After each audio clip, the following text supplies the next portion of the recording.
of the Grimm Brothers fairy tales, the Seven Schwabian.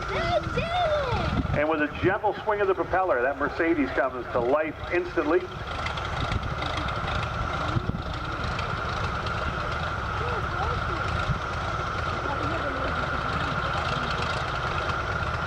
The Fokker D VII won the January of 1918 fighter trials for a new frontline fighter for Germany. Around 1,600 Fokker D VIIs were manufactured in 1918. Had a top speed of over 100 miles per hour, rate of climb of about 1,000 feet per minute. The D VII had it all going for it. A few original D VIIs are left in museums around the world. This is as close to the original as you can get.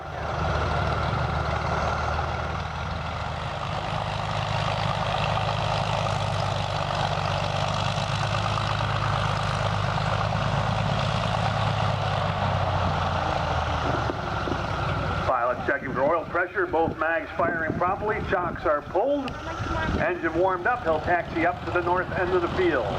Take a look at this machine as he taxis by. Twin Spandau machine guns right in front of the pilot firing through the propeller. How did they do that without shooting the propeller off?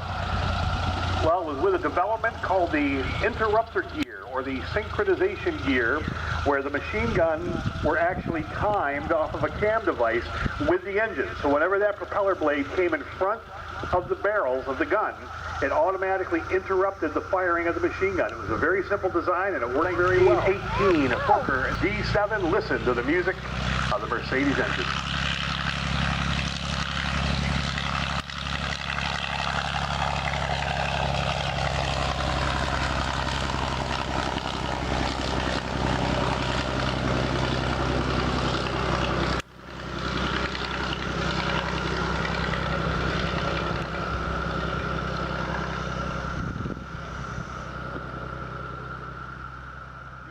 Turning up a nice rate of speed.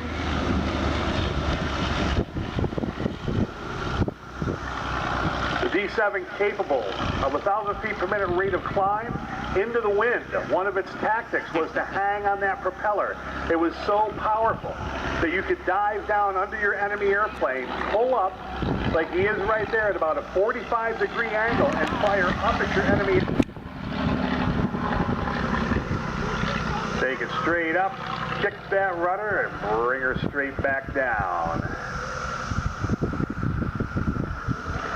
Very simple construction in the Fokker airplanes. Most of the World War I airplanes were all wood and wire construction, very complex. Anthony Fokker and his designer, Ronald Plutz, pioneered a welded steel tubing. The fuselage, the body of the airplane, is all welded steel tubing, very simple, very rugged, very easy to maintain or repair, wire braced.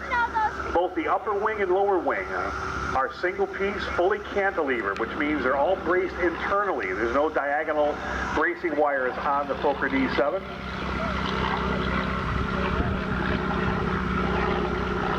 That gives the pilot a little bit better visibility, because once he straightens out, it's tough to see over the nose when it gets down into what's called the three-point attitude with the tail on the ground.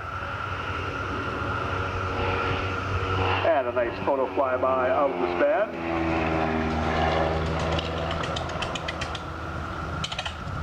And the D VII rolls out very nicely. Beautifully done.